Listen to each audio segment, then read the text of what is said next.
We should just get a cardboard cutout of him just to sit in a chair. We shall begin. I just feel inclined to like look to my right now, just like to like look at Hayden and just go, ah.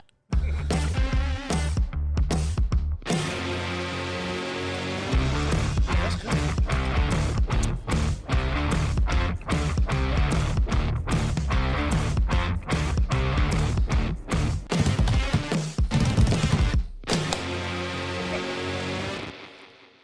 Wow, welcome in. It's me. You're stuck with me and Tom. Hi, Tom. Hayden, I was wondering what you were gonna do. I was gonna Normally, if stay- Hayden's not here, it defaults to me to like do the intro, and I was like, I'm just gonna stare at Mitch and see what happens. Hey, you do what you got to do. Anyways, I'm here. Hayden is somewhere. He's off gallivanting, Where is he? doing his. I don't know. I don't know where he is. He's not here. Punishments will ensue. Yes, they will. Yes, they The will. beatings will continue. Anyway, today, since we only have the two of us, it's a little hard to do trivia competition when you only have one person to answer. So today will be a focus episode on Tom the Magnificent. We're going to be going over some of Tom's favorites. So let you learn a little more about Tom and who he is. A lot of people just turned off the show. It's just like he's the least favorite of all of them. I don't want to hear anything about Tom. But before we do that, we'll do our social media. Tom. Well, you can go to entertainthispodcast.com, which take you to our Facebook, Instagram, Twitter, Patreon. We're also, Mitch, you're always on Twitter. Was it entertain.this? This.entertain. Yes. Our Twitter is, our Instagram is entertain.this. Yes. That's about all I remember. And then our YouTube and TikTok are just entertain this exclamation point. And we're also on the Planet X network on Roku if you have a Roku app or TV. It's not a filthy thing, I assure you. Well, they do have some questionable movie taste, but, you know, you do what you can afford. $20 is $20. Also, this podcast is sponsored by Red Bull Juneberry at a gas station near you. Well, It's not. They won't give us money. Oh, wrong one. I want to play a game. Oh, wrong one. It's not programmed in. So you're just pressing buttons. All right, well. Those are things Tom's likes. All right, Mitch, take it away. What do you got for me? Well, we're going to start out with your top 10 favorite movies. My top 10 favorite movies. What are my top 10 favorite movies? Do you not remember? I forgot when I wrote them down. Tell me what number 10 was. Number 10, you wrote down El Dorado. Great movie. So tell us why. I grew up with that movie. And- That was like my introduction to John Wayne. Okay. Just Western, Robert Mitchum, James Caan, Edward Asner. You just like the movie. My brother, we love that movie. Give us a little bit of a backstory of what it's about. El Dorado's about a gunslinger by the name of Cole Thornton. I don't take no mess. And he's like the third, or he's one of like the top 4 fastest gunmen in around the El Dorado town. He wiped this woman off her feet with his arm after being shot. Yeah, with one arm, just swats her right in the ankles and just drops her right on her back after she shoots him in the back. And she's like, I don't know how I missed it. And he just like holds like his bloody, because he's like clearly holding his back in some sort of pain. It's like, now you got him.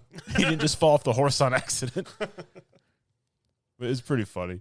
And then was James Caan? Yes, James Caan plays Mississippi. He's way faster with a knife than with a gun. Which, His shooting lesson is always hilarious because he literally takes one shot oh yeah. and he like misses. Like his first time like ever shooting a firearm, he just fires a pistol round at a cactus, misses and hit the bush next to it, and John Wayne just takes the gun from him and goes, well, it's hopeless. Well, we'll starting out with your number 10. Moving on to number 9, Monty Python and the Holy Grail. I love that movie. I've never seen this movie. You've heard me quote it. Yes. Me and Evan will quote it in the Xbox party. At one point or another, quotes from that movie will start flying out.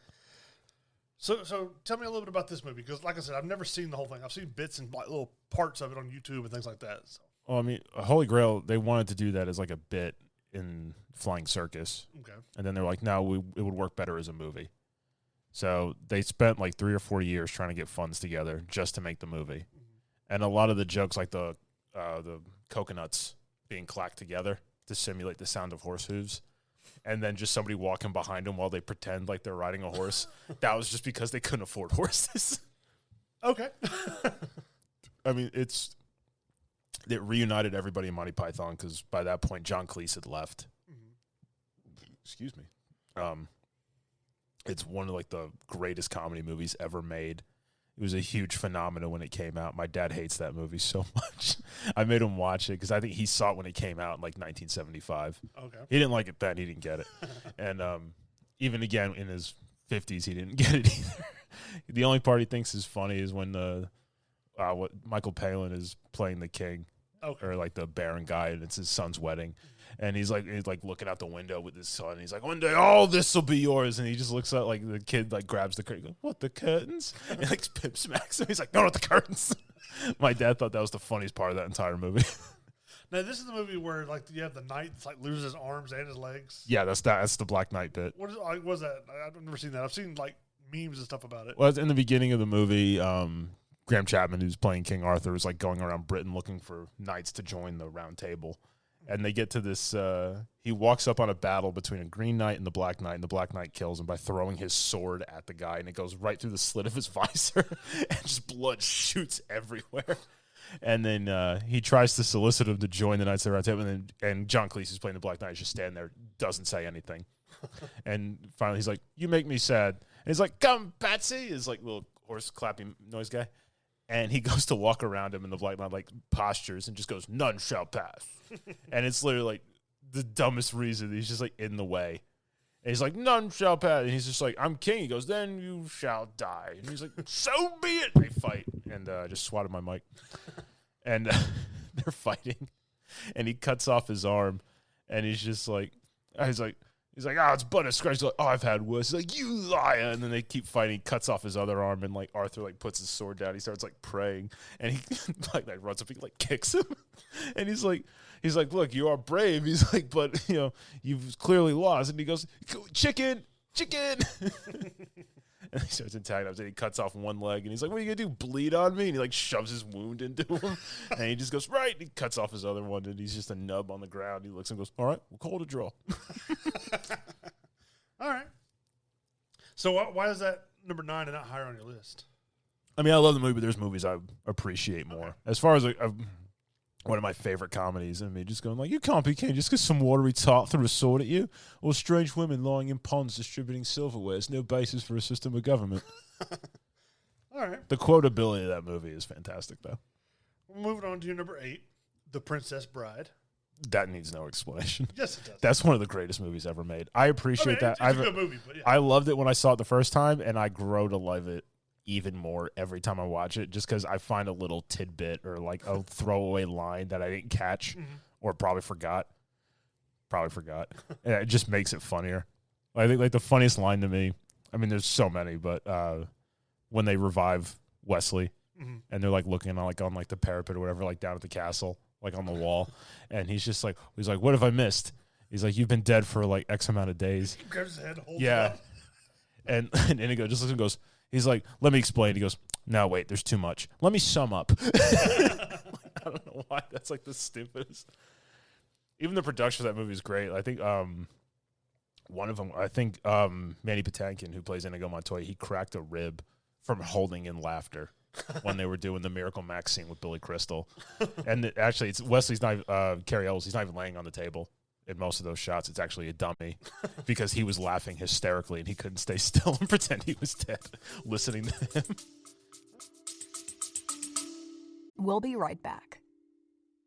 Ever wondered what a rhythm-based stealth game with dinosaurs might look like? Or a farming sim in space with zombies? Welcome to the Gaming Blender podcast. I'm Matt, and with my co-host Scott, we take a random game genre and random game mechanics, blend them all up, and pitch wild, totally hypothetical games you've never heard of, and maybe shouldn't. New episodes every other week. Hit play and unleash your inner game dev. No coding required. Search the Gaming Blender on your favorite podcast app now.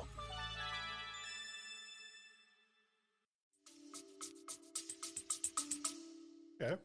I mean, I know that you always hear like, you know, my name's Inigo Montoya. One of the but you hear biggest that quotes. You'll hear other people like in other movies and stuff. You know, They'll spoof it like, I am so and so. You did X and Y. Prepare to die. Yeah.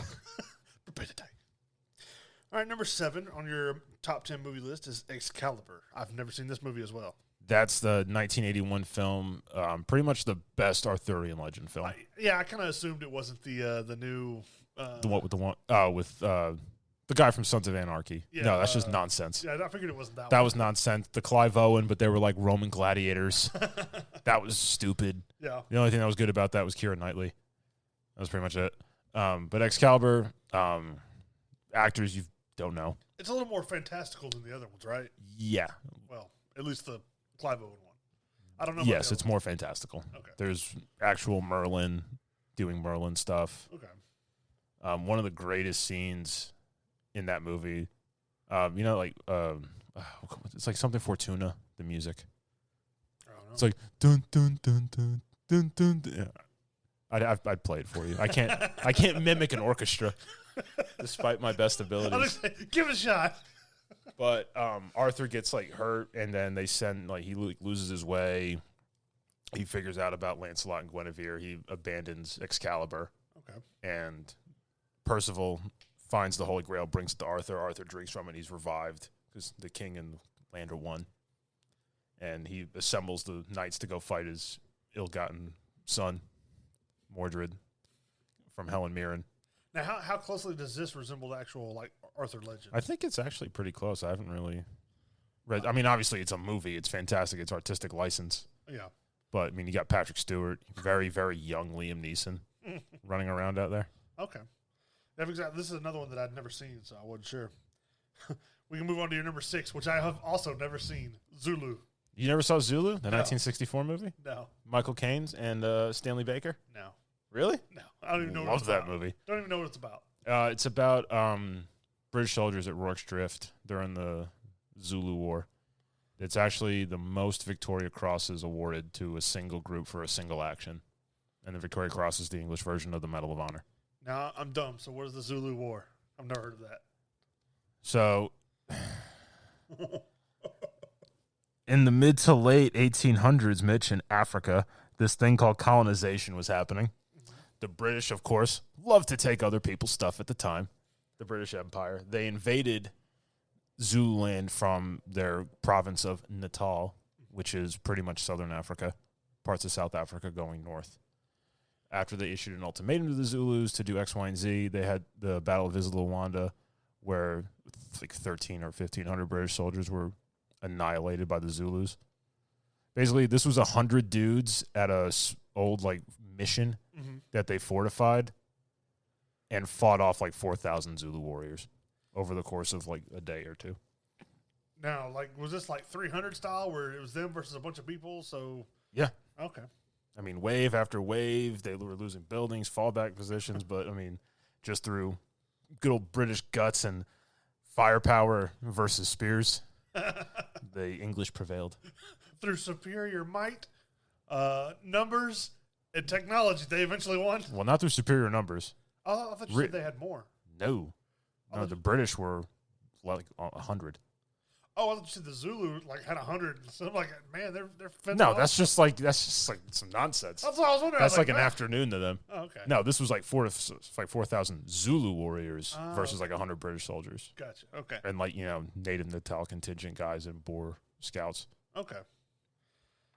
So, like, what is it about this movie that makes you like it so much? That was one of the best war movies I ever saw, and I like the historical aspect that it was like mostly true from what they filmed, because they actually had like descendants of the Zulus Okay. who acted as the extras. Cool. And like did like all their like war chants and all that stuff. Because if I was standing there with a rifle looking at all those dudes doing all that, I'd be like, yeah, I think we're in trouble. These guys are pretty good.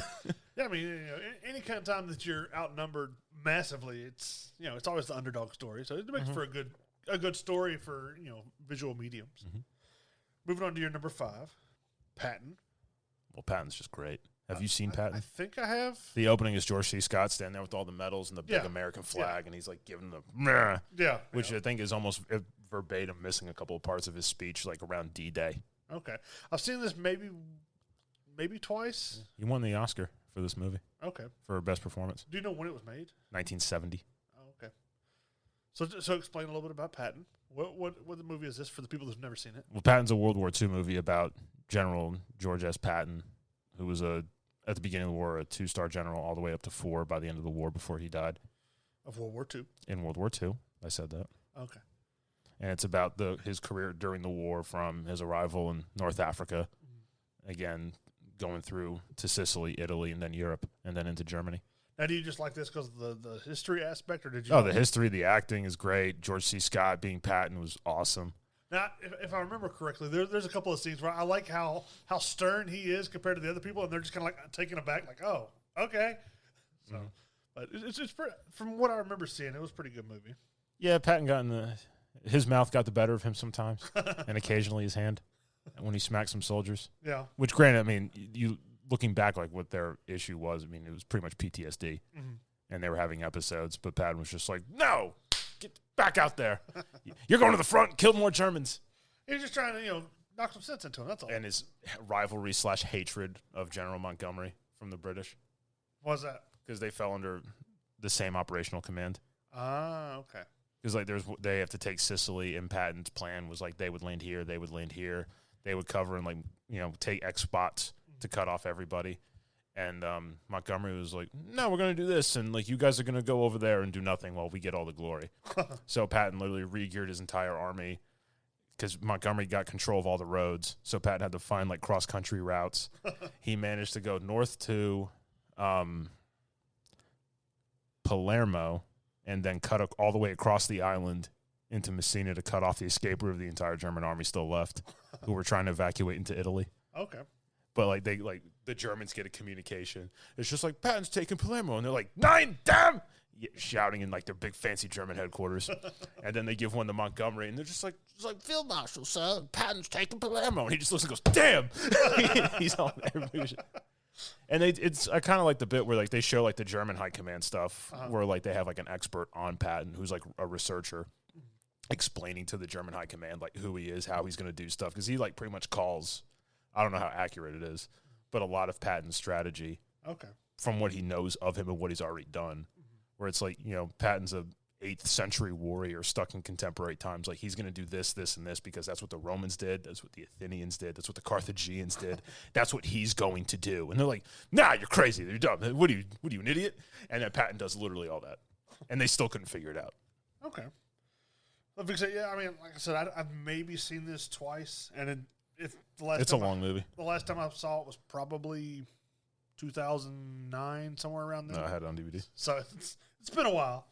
But moving on to your number 4 in movies, The Great Escape. Love that movie. What is it about? I've never seen it. About the Great Escape? Well, I know what it's about because I watched the Grand Tour episode, so I kind of know. But they go to Stalag 3? Yeah. Or Stalag Luft 3? That's the only reason I know anything about it. So The Great Escape, it's a true story. I think it's Poland now during occupied Nazi Germany parts. All these escape artists, they were all ex-pilots who were shot down over Europe and captured. Okay. And they were like the most notorious, like high-profile guys they had, they always tried to escape. That's all they tried to do, and just mess with the Germans. That was their whole existence at that point. So they built this camp. They sent all of them to it, and like to this like super camp, like these highly trained guards to watch them. And their organization was called, I can't remember what their organization was called, but Richard Attenborough plays the Big X who's in charge of it. And you have guys who were scroungers, manufacturers, tunnel experts, reconnaissance, document forging, tailors, all this stuff. And they built like the tunnel like you saw in the Grand Tour, where they had gone like that amount of distance, that far down. Yeah, it's like 30 feet down. And that was one of 3 tunnels that they started. Yeah, I want to say it's like 30 feet down underground, and then was like 100 or 200 yards out. It's just pretty impressive considering they were trying to do because they it had without done being one hurt. and they were pretty much there. Like they were going to, it was basically just waiting for the right time to escape. And the Germans found it on accident. Like in the movie, I don't know how accurate it is, but in the movie, like one of them, like, grabs like a cup and he's like pouring like hot coffee and he spills some on his hand and he drops like the thing and he sees the water go through the cracks and disappear and not stay on the, on the cement. And then they like look and like they like start hitting it and they could hear it's hollow. So like they figure out like they moved the stove because they saw like the pipe fitting that they had to put on it to keep the stove still going, so they wouldn't tell from the outside. Yeah. And then they figured out that they had built the tunnel. And then they built the next one, and I think 70 or 80 something of them escaped at one time Jeez. into Germany. Like just I mean, they ended up capturing 50 of them. They executed all 50 of them Oh, okay. for it. Now, who stars in this movie? Richard Attenborough, Steve McQueen, James Gardner, Charles Bronson, the scientist guy from NCIS, whose name eludes me. James Coburn is in it. All prominent guys. Did I say James Gardner? I think so. He's in it. Bunch of dudes you'd like just recognize from like old movies, including some of the German. I know you wouldn't. I know you wouldn't. But I it was a high. James It was a Dean. high-profile cast. Elmer Bernstein did the score. I remember seeing this actually at my grandparents' house in Brooklyn when I was younger, because it like came on like the music, and I was like, "Oh, what's this?" And my grandpa was like, "He's like, watch, you'll like this movie." He's like, "It's a great movie." And it, I mean, there's a lot of like, little old kid. I really was. I was raised by older people. Everybody's just like, "Oh, we're gonna go outside and play," and my grandpa's like, "No, the Great Escape's on. You want to watch that? That's what you want to do." I've noticed that there's a theme with your list that most of the stuff is like Because it's better. early 80s or older. Because it's just good stuff. It's good, clean stuff. All right, we'll move on to your number 3, which as a group, we just listed as I grouped Star it- Wars yeah. trilogy. It's hard to just put each one. Yeah, the whole trilogy of the original Star Wars. I didn't even want to see Star Wars when I was a kid. Why? Because it was like something my parents liked. Oh, And when you're a kid, like, no, mom and dad, like, that's stupid. Because Blockbuster. This is when, what anniversary? I think it was like the 30th. oh Yeah. they came out with those added scenes or whatever. Yeah, on VHS. Yeah. The black and gold with the slide thing. Yep. With Darth Vader's like silhouette on the side. Yep, I had Yeah. those. Yep, we had them. We had them in New York. So my mom had got my dad those either for like his birthday or Father's Day or something. And my dad's like, "Oh, cool, Star Wars," because this didn't show on TV. Yeah. We didn't have anything. You had TV. If a movie came on, you were lucky enough to sit through it, and you had to run from the bathroom back when the commercial was like, "It's on." I remember that was it Return of the Jedi? It was out in theaters for like with the remake stuff, and that's the first Star Wars I ever saw in like a theater. Because they did when they did all these extra scenes or whatever, they re-released the stuff in theaters. Granted, it was like maybe 30 seconds together of new stuff, but they had it in theater. So me and some I friends don't even know what the new stuff. They edited in Boba Fett Yeah, in A New Hope. There's like one scene where as they're going into one of the like cantinas or something, there's some like CGI character. Yeah, they made it a something like little that. more expansive. Yeah. Like looking like there was like a lot more going on. Yeah. But when me and my brother we were little, and my dad's like putting it on, and we're just like not interested. Like, no, we don't want to watch this stupid Star Wars movie. Like, you're dumb. Like, this is what you like, Dad. You're old. So Don't trust anybody over 30. So what made you like Star Wars? Because I don't remember seeing Star Wars, the original one, for the first time. Oh, you I've don't? just known I'd liked it. Oh. I remember seeing Return of the Jedi. I mean, like once we saw like the first one, we saw Star Wars. Me and my brother, like my dad's like within like the first 5 minutes. He's Well, like, I couldn't tear you and your brother away from the TV if the house was on fire. I just know comparatively to the rest of your list, it's fairly different because it's like futuristic and sci-fi stuff, where everything else is pretty much either fantasy or Historical. So I just wondered why you had that one different than the others. In Star Wars, Jedi, blasters, flying, space. It's cool. The Death Star. Lightsabers. I own 4. So who's your favorite Star Wars character? Darth Vader. Darth Vader. I don't know. Original Star Wars trilogy only? Yeah. Darth Vader. Okay. Close seconds, Obi-Wan Kenobi. So when you were watching these movies, when you found out, spoiler alert, that I was shocked. you were I was shocked. That shook my 6-year-old mind to the core. That a man so evil, you never really see him do like bad stuff like he's purported. right. Yeah. I mean, did he torture his daughter? Yeah. Did he kind of blow up Alderaan? No, he didn't give the order. Did he cut off Luke's hand? Did he kill Obi-Wan Kenobi? The more I stack up against him, he's an evil evil bum. And Well, he had to fight Kenobi. He couldn't just let him go. And then, he was defending himself against Luke. So, he was just messing with Luke in Empire Strikes Back. Well, what's neat is like, I like comic books and stuff like that. Well, they've actually made a comic book series About Vader. Well, yeah, it's about Vader, but it expands from Empire Strikes Back to Return of the Jedi because that's supposed to be a longer period in between Where movies. And it shows a lot about how the Emperor was testing Vader because he had grown closer to Luke, and so he's like sending them out on these like missions and stuff like that.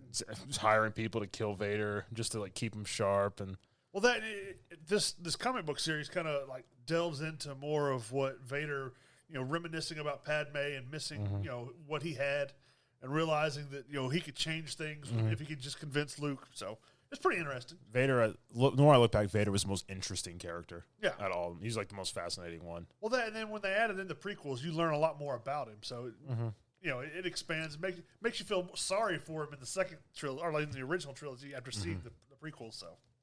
Plus, I mean, he was like 7 feet tall, all cool armor, breathing heavy. Grabbing people by the throat, just lifting them up. Yeah, because like the first scene, like you see after he walks through the doors, is like you see his feet on the ground and the other dudes are like a foot off, and Vader's just holding him at eye level with one arm. Yeah. And he's just like choking the crap out of him and just launches him into a wall. It's just like, yeah, that guy's in charge. Who's this dude?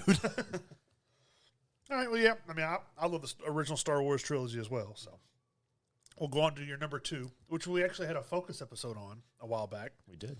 Master and Commander. And The Far Side of the World. Yeah. So why is this on your list? I love that movie. I thought you were going to say, I don't know. I never saw it in theaters. We had rented it. And just like from the opening couple of minutes with them being, I mean, I was like, old wooden warships, from like the golden age of sailing. Yeah, I figured anything old and British style is... Yeah, it takes place during the Napoleonic Wars, the British Empire versus France, the Royal Navy, 1815 or 1814, whatever year it is, taking on a French privateer, Russell Crowe. There's a lot of actors in this movie. It is an ensemble cast. Like Paul Bettany is like the ship doctor. Yeah, he plays Steven. It's pretty cool. I mean, I hadn't seen it in a long time until we were getting ready to do that episode that we did. And it's a pretty good movie. Like even the opening action, I mean, most historians who watch it go, this movie's pretty much the pinnacle of the representation of what it would have been like on a boat. Okay. And with naval warfare at the time. Yeah. And I forgot, why were they going down through South America or around South America? Oh, around the Horn? Yeah. Is what they call it. They were chasing the privateer ship. But I mean, like what he had orders from the Admiralty to find it. Was the other ship just trying to escape, or was did they do it? Because in the beginning of the movie, it goes like, the little synopsis where it's like, orders from the Admiralty to Captain J. Aubrey. You are to find the French ship Acheron, sink, burn, or take her a prize. The ship's intent on carrying the war into these waters, into the, the West Atlantic. Okay. And into the Pacific. Now, how, like, as far as like historical, like, are they the ones that went to the Galapagos Islands and like documented these creatures? Or I don't know how accurate that is. Okay. I imagine, people sailing around eventually stumbled their way upon the Galapagos Islands. Well, Someone surely found it I because wouldn't they say had it a was this map. group, yeah. No, I don't think it was them specifically, Okay. but they may have been the first ones to do something. I mean, it's obviously a fictitious story Well, that you said this is like a book story. Yeah. Well, I was thinking it was maybe by more Patrick like a story. O'Brien. 20 books. Well, 21 if you count the unfinished last one. Now, But I own all of them. How does this follow just the first book, or is more than one? This is like 3 books in one. Okay.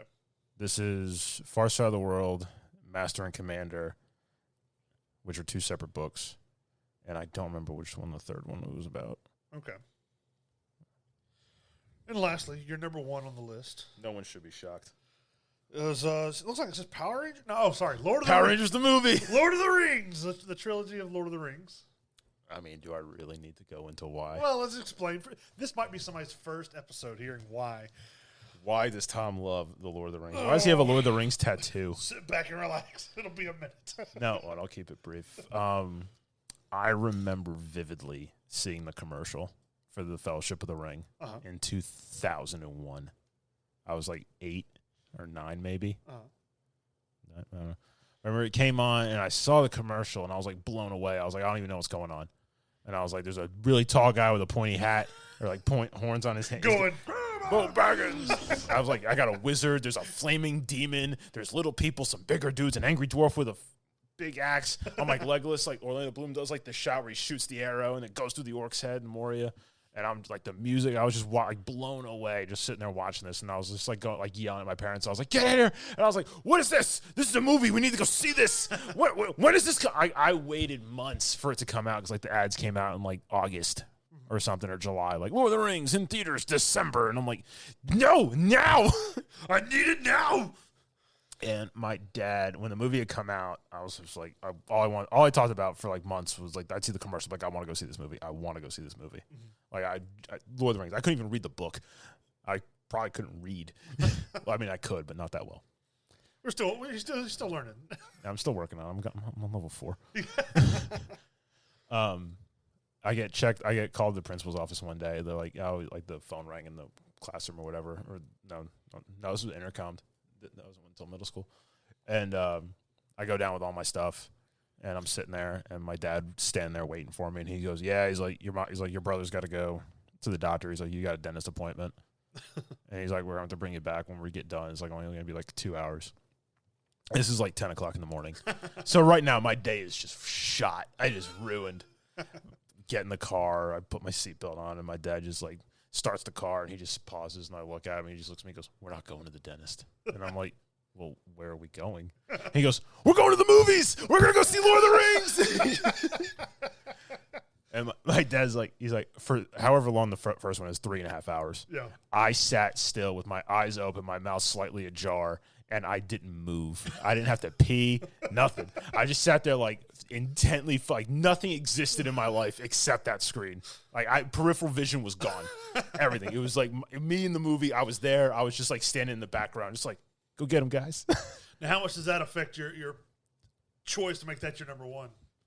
Your dad, special occasion like that. Your dad. Oh yeah, it was a huge special occasion. And then I remember when it came out on VHS.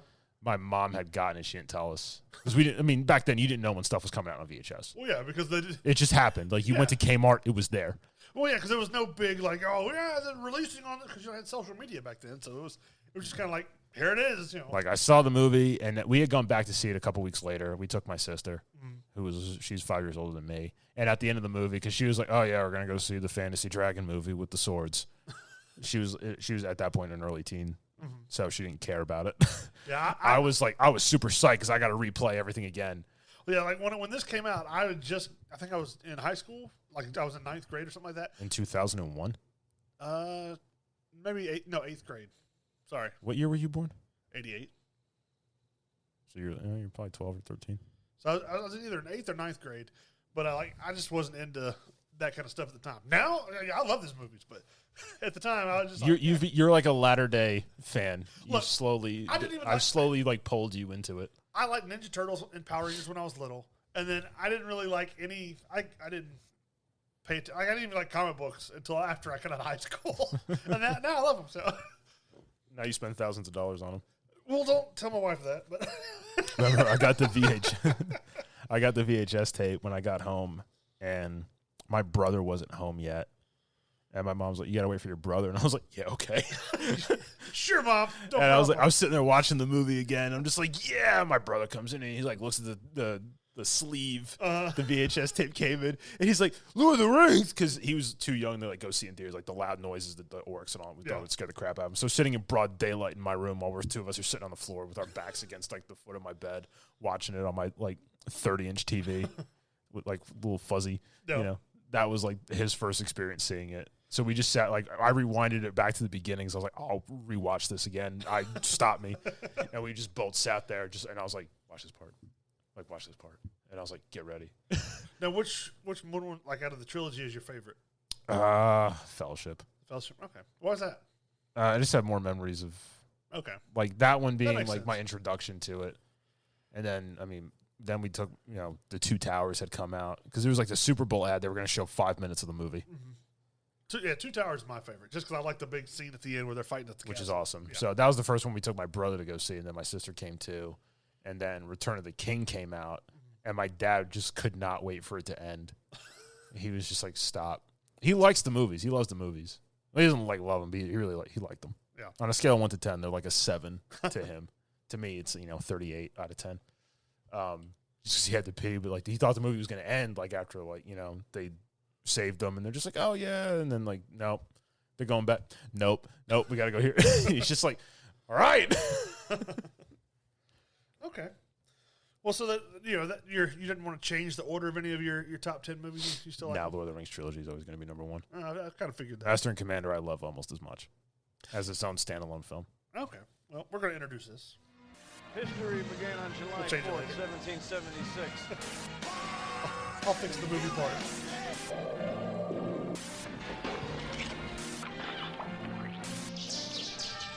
They sound squishy. All right, we're going on to your top 10 TV shows of all time. Uh-oh. So, for number 10, you have listed as Magnum P.I. But the original one with Tom Selleck. I kind of figured. Love that TV show. I didn't think it was the one that So just ended or something. that like was on. No, that was stupid. That guy didn't even have a mustache. He's just gonna run around as a PI without a mustache. Did he wear a Hawaiian shirt? I don't know. I Did he never have a- watched it. Was it a Ferrari? Yeah, he had a Ferrari. Well, Tom Selleck, he had the Ferrari, he had the shirt, he had the Detroit Tigers hat, the mustache of greatness, the greatest mustache ever stashed. Isn't there one episode where like he has to shoot a nun or something like that? It's like a dude like pretending to be. I don't a nun. know. I want to say there was an episode where like there's a nun climbing up a ladder and he like pulls his gun out and has to shoot. Like has a shootout with her or something. Probably. I don't know. I think it is. I've seen every episode. I don't remember that one. I feel like I would. I don't know. Just that. I Maybe s- that's something else. Maybe it's a parody. so when I was in Like, college, this was on Netflix. okay. And this kept popping up, like you'd like this, and I'm like, I never watched. Like, I mean, I knew who Tom Selleck was, but I never watched Magnum P.I. And I was like, oh, it's just a dopey '80s show. And then I was at the library, and I was bored because I was like between classes, and I had like an hour, so there was no point for me to get on the bus, go back, literally walk into my apartment, and then just get back on the bus and go back to school to Southern. And I was like, all right, I'll start watching. So I was sitting there watching it on my phone on the app, and I'm just sitting there watching. And then it was like 4 hours later, I missed class. Like I just kept going through episode where I just got hooked on the show, and I binge watched it. Okay. Well, near number 9, you have The Faulty Towers. I don't know what that is. Faulty Towers was a comedy show from John Cleese in the late 70s. They only did 2 series. I think it was only like 12 or 13, maybe 14 episodes. What's it about? He plays an innkeeper in like the British countryside. His name's Basil Fawlty, and the name of the place is Faulty Towers, and he's like a manic lunatic, like Who's John Cleese? Like, from Monty Python. oh, okay, okay. The tall one who looks kind of like Hitler if he had a mustache. I was trying to think. I didn't know if that was Mr. Bean's real name or not. I couldn't remember. No, that's Rowan Atkinson. That's right. That's right. Okay. Which is in your next thing. Yeah, I know. I saw it on your paper. So Faulty Towers is pound for pound, I'd say one of the greatest comedy shows ever made, just because it's so much comedy condensed into such a short. There's no wasted episode. Okay. There's not a single episode where you're not going to laugh. Well, you probably won't. I don't know if you get some of it. Stupid British humor. I remember like reading about it. It was like I'd gotten into like Monty Python and all that, and it's just like, oh yeah, after like they disbanded or whatever, and John Cleese left, he did Faulty Towers, and it's like rated pretty much like number 1 or 2 or 3 in like comedy shows in England. Okay. And then like I got it for Christmas or whatever on DVD, and I just tore through it in a weekend, and I was just like, this is like the best show. All right. Well, like we were talking about, was it Rowan Atkinson? Rowan Atkinson. For number 8, you have Black Adder, which, I mean, is that just him just doing silly stuff? Or? No, it's a historical like sitcom. Okay. So the first season is like 8. I don't know if they were 6 like the other ones. It might have been like 7 or 8 episodes. But he plays, it's like a fictional historical timeline. I don't remember the kings or whatever. But basically, like, this family, like, lives for like a year. And he's like the doofus, like, nobody likes him son. He's like a sniveling dude. And his, like, sidekick, like, servant is the smart one. Okay. And the running gag is he's the Black Adder, or a variation of it. And Which is what? Like, what's the that? Black Adder is a snake. So this is the season he takes the nickname the Black Adder to like sound sinister, and he wears like all black, and he's got like little snakes on his like stupid suit with daggers or something through him.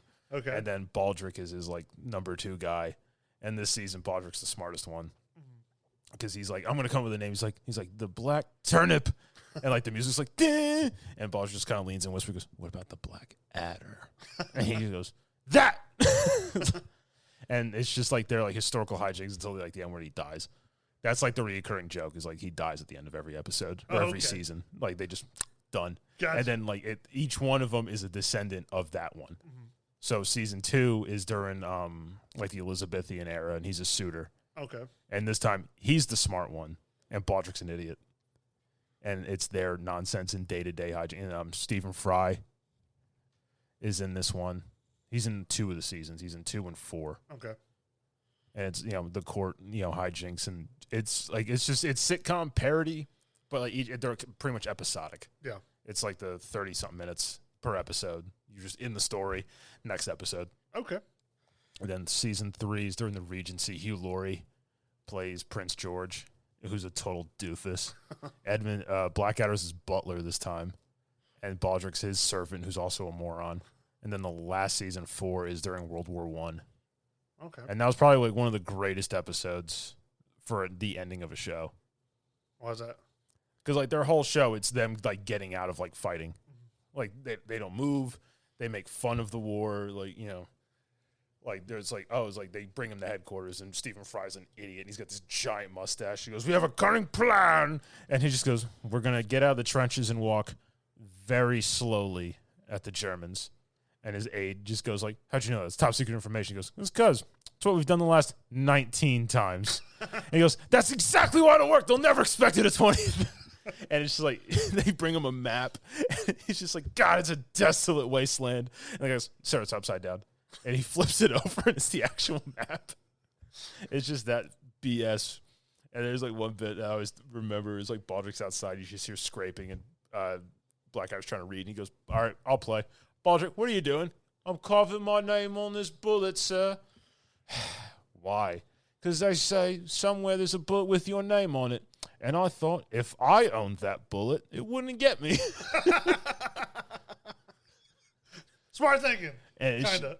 plus, like, the banter between the two of them, like, pretty much Rowan Atkinson's put-downs to him are just, like, the greatest. It's almost like Burns galore. But at the end, like, they try to get out of, like, going over for, like, an operation, and then basically the entire company has to advance. And they're trying to get out of it, like, as they go to the ladder.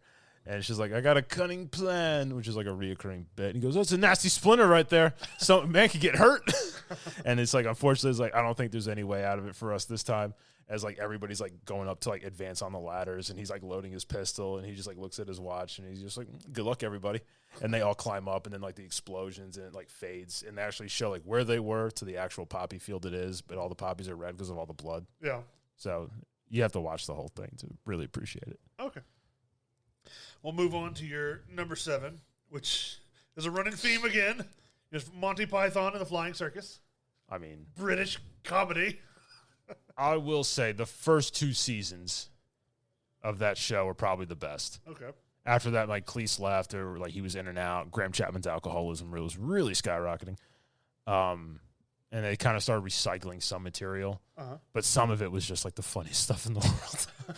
Like I used to laugh hysterically. I have the whole box set; it's huge. When did this come out? This was like 1969, Okay. like 1968. But like like they make fun of like the Beatles, where like they're run down the street and all these girls and people are chasing them. Yeah. And like people talk about like, at the time, it's like that never really happened to them. He goes, but that did happen to John Cleese.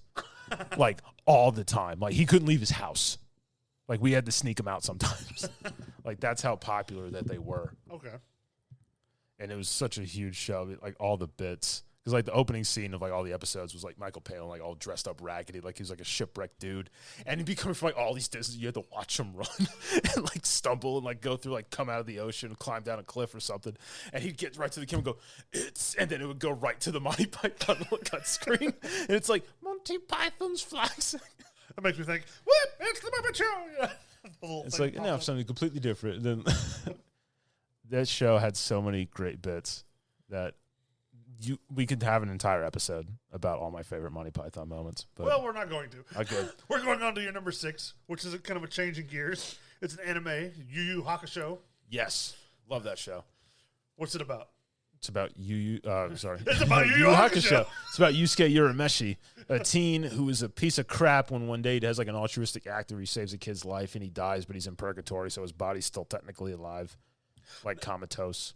And he has to do a series of tasks from the underworld to get sent back to his body in the real world, but he has to work as a spirit detective for the underworld and handle various cases and solve crimes. So what made this? Is this the first anime you got into, or what? I mean, I was into Dragon Ball Z and all that, but this was like on Toonami, but this was on like later. Yeah, because I remember it being on there. I just never watched this one. So I remember when it was premiering, and they'd showed like clips or whatever like down the road with like him like teamed up with Kurama and Hiei, and like fancy swords fighting cool looking monsters and stuff. And I'm just like, yeah, all right, I'll give this a whirl. Okay. And then like every week I was just like, I need to watch Yu Yu Hakusho. Like there's a new episode.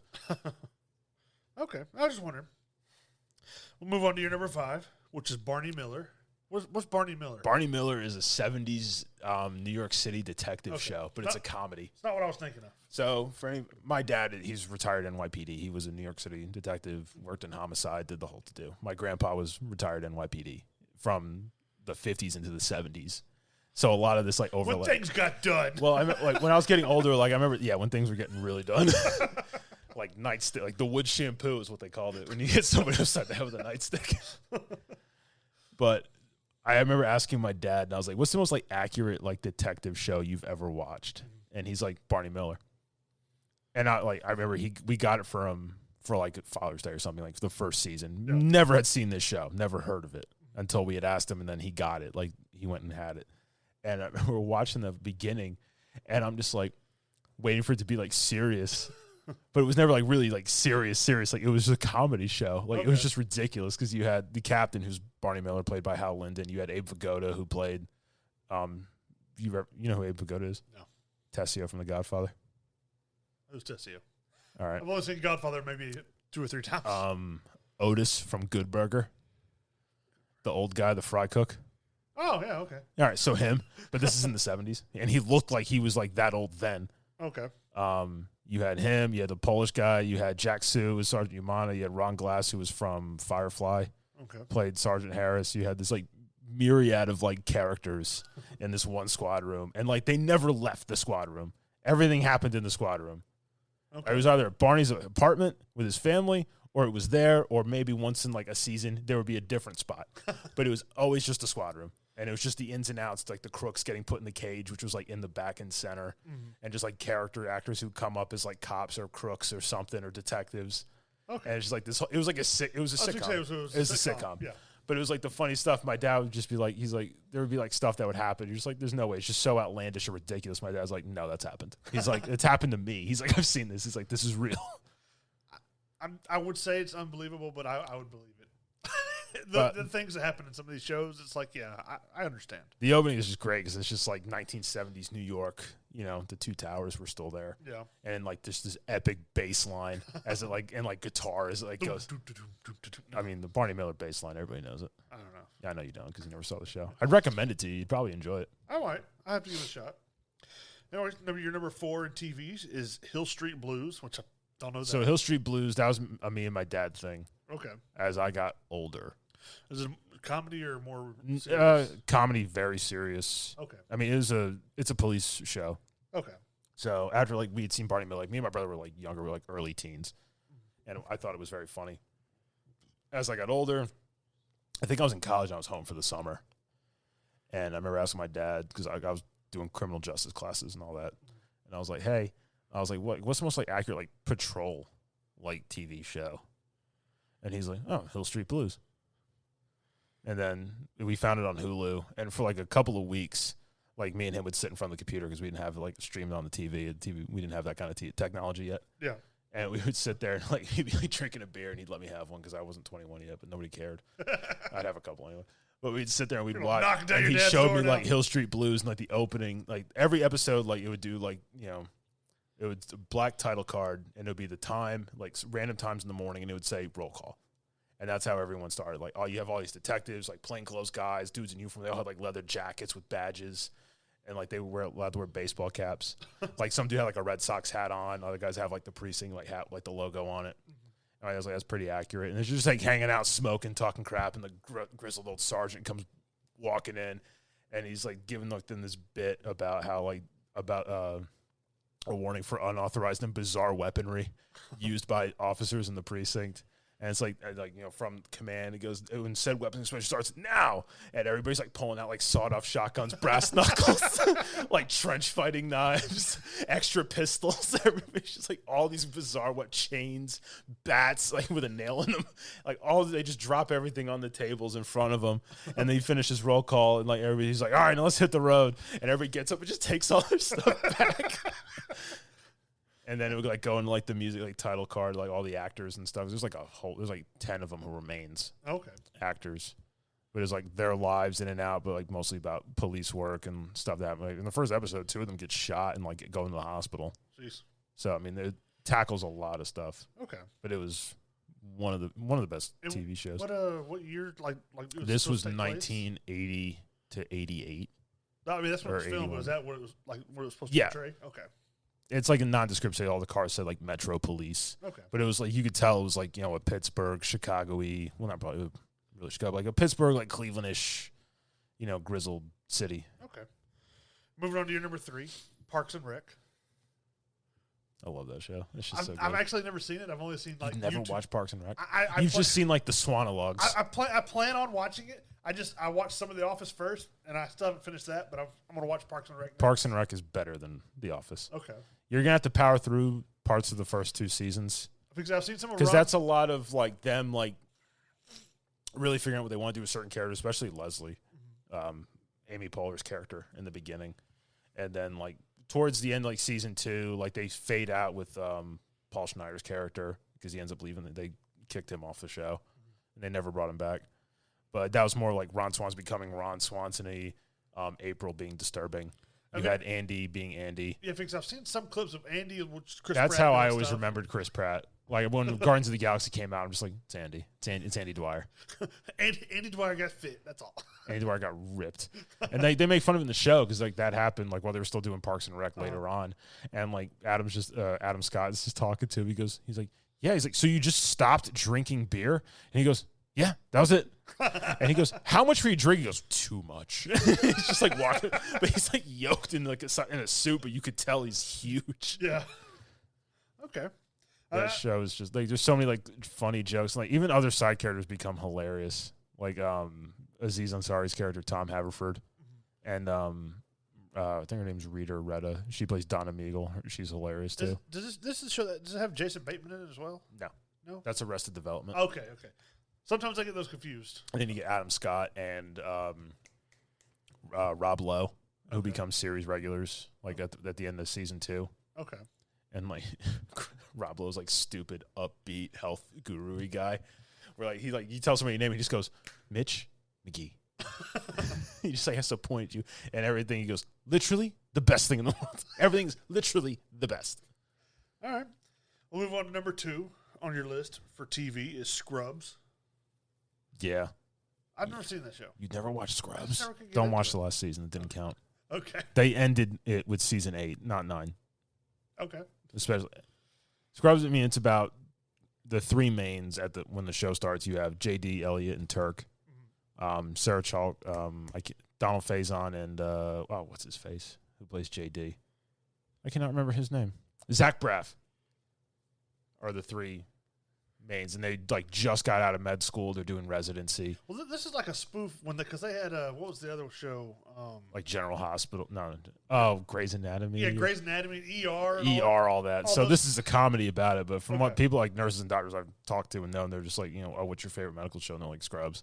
Well, Because it's not like super serious, like doctors just like, he's got this, it's lupus. because I feel like the comedies are more of what people are actually like. 'Cause not everybody's going to walk around with this drama-filled, world all the time. They're going to try Yeah. to make a little levity of it. So There's a bunch of comedy. And then, what's his face?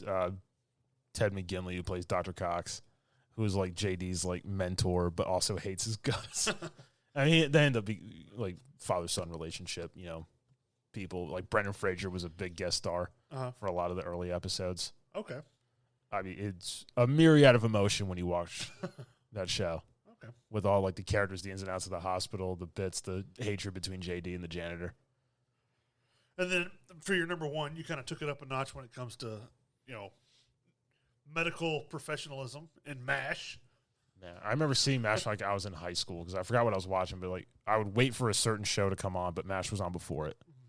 Like on reruns. And it'd be like 2 episodes. I've seen probably more of MASH than I have any of the others on your list. And even that I haven't seen much of. So Because I kept seeing like MASH out of order because I never knew like which season it was or who. Because I remember like the first ones I watched, it was obviously Alan Alda's in every episode, but it would be like Alan Alda and be Mike Farrell and Harry Morgan playing BJ and Colonel Potter, Okay. respectively. And I'd see those episodes, and there would be a lot of comedy, but those were more drama-driven. Then I remember seeing the earlier ones, on to Wayne Rogers and McLean Stevenson, and that was just like pure comedy-filled, like nonsense. So I ended up just having to like buy them on DVD, and like I remember I got the first 3 seasons, and I watched all 3 seasons in a weekend. Okay.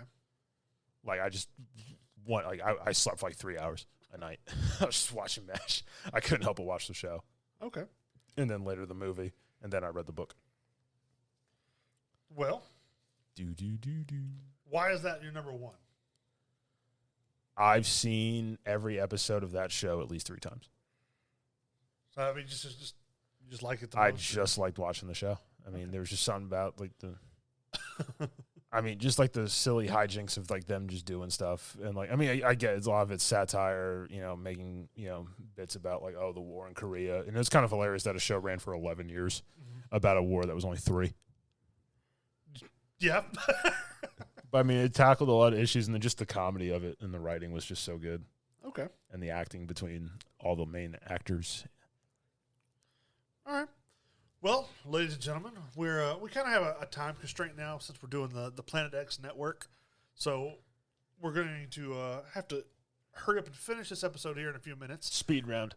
But, no, I was going to say we'll just add it on to our Thursday episode. We'll do our normal How long does the episode have to be? Can't be much more than an hour. Much more than an hour? Oh, we got like 4 minutes. Okay. Power through. Number 10, tell me what it is. Number 10, 4. That's taking time, Mitch. We don't have that kind of time. We got to have it. This bomb needs to be defused. Just sweat dripping off his brow. All right, your number 10 in games is Lord of the Rings: The Two Towers. I should have put that way higher. I played the crap out of that game. That game was great.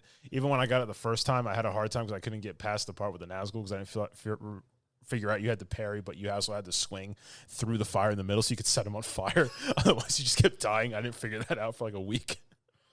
All right, your number 9 was Assassin's Creed Brotherhood.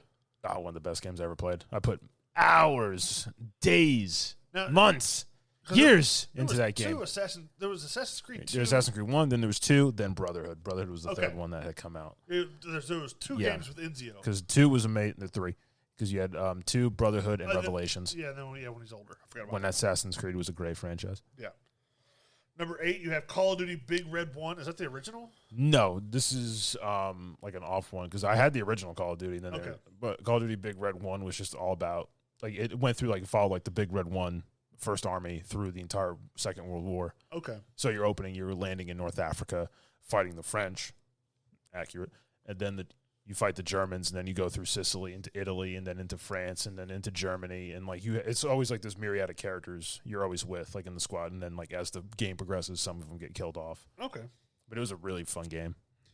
For your number 7, you have Ace Combat 4, which is kind of different from some of the other stuff. So I got Ace Combat 4. This is on PS2. I remember I got the game and I played like the first 2 missions, Okay. and like I didn't really like it, and I didn't really get into it. And then I went back to it after like getting into Top Gun, and then I just beat the brakes off that game. Like I flew every mission in an F-14. Like I was doing all of it. I was doing speed runs through that game. Like it was cool. I remember playing, I think it was the original Ace Combat. I remember playing that with my dad. And it was just, we'd always play versus where you're just in this canyon. Yeah, I would do that with my brother, and I'd smoke him. Well, because we were younger, my dad, he would beat me all the time. The only way I was able to beat him is to get a more agile plane so I could, because he'd be chasing me everywhere. And I just get more agile planes where I'd get as close as I could to the surface and then just, yeet over to the side. And hope he just crashes. Yeah, He was going too fast, he couldn't pull up. Exactly. Because I never could get very rarely was I able to beat him, by shooting him down. So I would just try to outmaneuver him.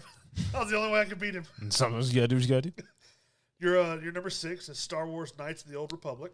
Yes, that game I got that was the first Xbox game I ever got. Okay. This is before it came with Halo, or after it came with Halo. They stopped doing that. Okay. But it was like, if you get this bundle, you get Knights of the Old Republic, which at that point was like a greatest hits already. Now, I like the story, but I just can't get into the gameplay. At that point, Mitch, in time, that was all we had. I know, but We didn't know what could be better. Yeah, We were unlearned. it's just hard to do your number 5 is Elden Ring. Elden Ring. Elden Ring. Why is that on your list? I mean, I just had so much fun playing that. That was my first introduction to, was it From Software? Yeah. Is Mine too, yeah. That was I hadn't played any of the Dark Souls games. I had played like 30 minutes of Dark Souls 2 when I was in college, and I took the disc out and I spiked it at my roommate because I was like, take your stupid game back. This is dumb. I was like, oh, this is dying the game. I died in the menu. Like, this is a role-playing game. What role am I playing? The victim? But Elden Ring, like all the customization you can do to like how you look and how you do everything. Yeah.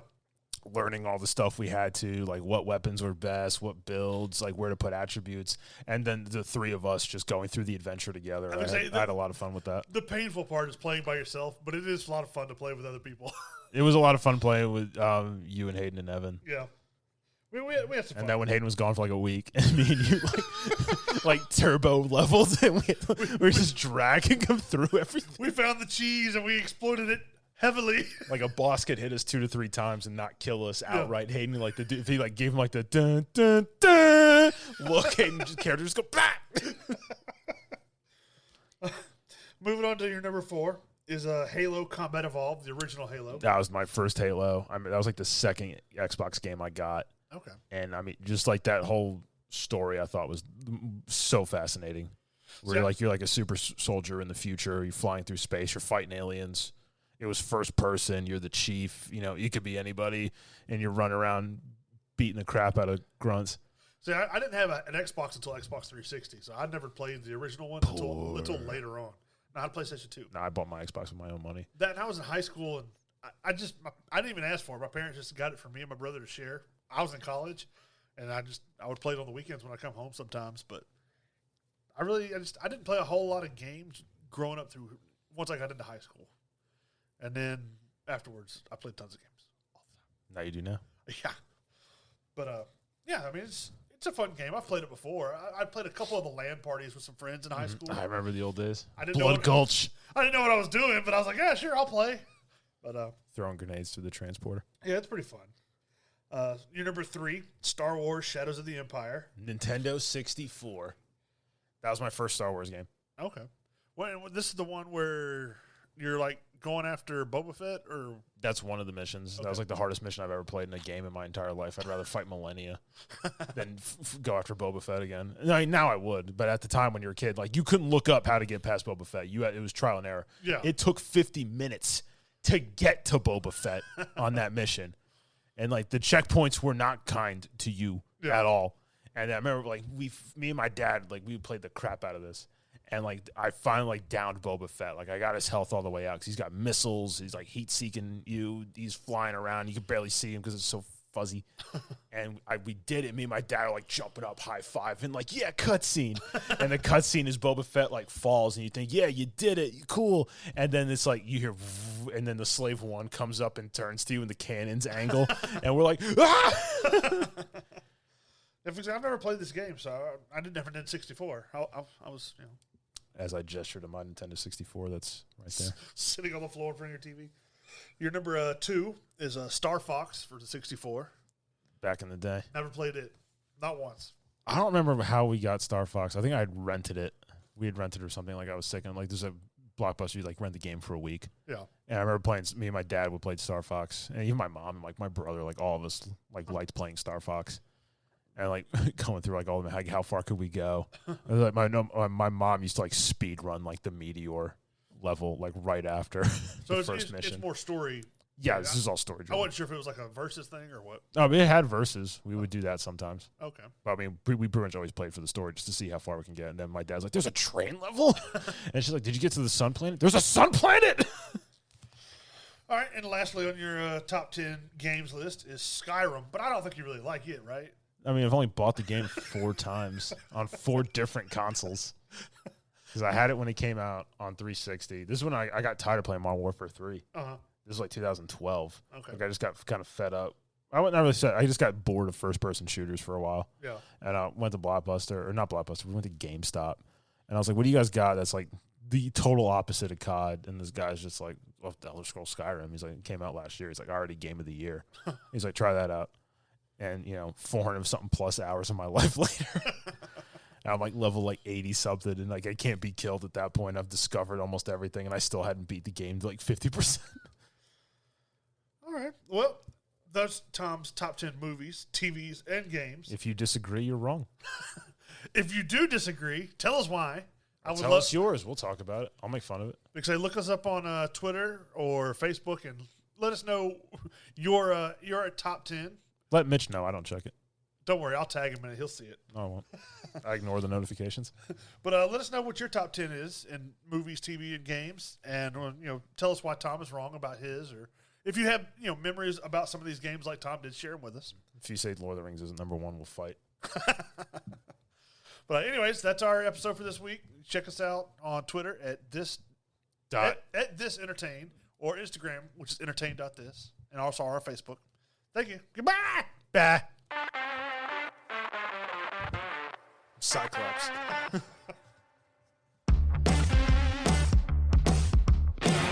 Sure ask why a lot. Well, why do you like this? Because I do. Like, why? That's not good enough. I need to know what you know, Tom. Tell me your secrets. My secrets.